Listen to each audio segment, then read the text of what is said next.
So let's cut right to the chase. You know me. I'm the only Democrat to have won this seat in the last 30 years. And let's remember, I beat an entrenched Republican, a KU track icon, the guy who broke the 4-minute mile, went to the Olympics 3 times, and I beat him by 4 points. That's a landslide for a Democrat in a bright red district. People ask, how did you win? And I go, well, passion. Some people tell me I'm intense, but I prefer the word passion. Now people want to know why I want to be in Congress again. Listen, anybody who tells you that they want to be in Congress today is just nuts. 18 years ago when I was there, it barely functioned. Today, it doesn't function at all. And not only that, it's become a dangerous place to be. So why am I running? Because I simply cannot sit by and watch our communities and our country be torn apart by this distrust of each other. Let me tell you a story. For years, I worked the polls in our little township, and it was just delightful. There's a woman in our community, an elderly woman, and by the way, she votes for the other team. She is not a Democrat, but we always speak to each other with respect and care. And she told me recently that she's not going to vote in person anymore. And why?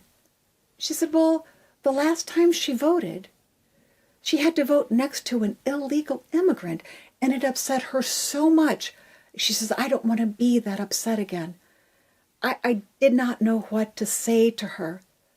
She's been led to believe that if one of our neighbors, one of the men or women in our township speaks with an accent, that they're an illegal immigrant, and what's more, that they're not to be trusted.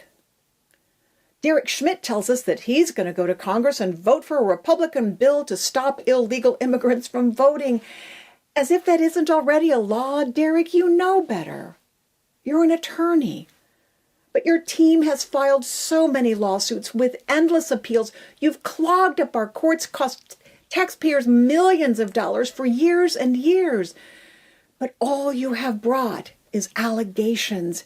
You make these allegations with no evidence. Please stop scaring the good people of our communities, especially the elderly. The courts are asking for evidence. Derek, I know you. You know me.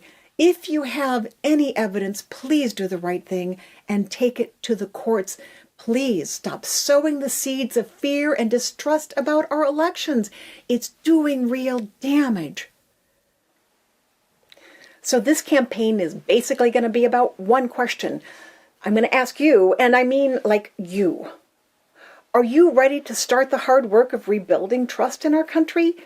Rebuilding trust in each other? It won't be easy. I can tell you back in 2007, I was quoted as saying, if we can't find a way to reach across the ideological, political, and yes, I said the religious divides, we're going to lose our country.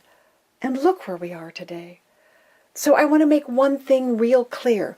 A vote for me is going to be making a statement, a very clear statement to the rest of Kansas, to the rest of the country, that we are ready to start the hard work of rebuilding trust in each other and rebuilding trust in this beloved, beloved country of ours. So maybe you've heard it said that without a vision, the people perish. Well, I have a vision.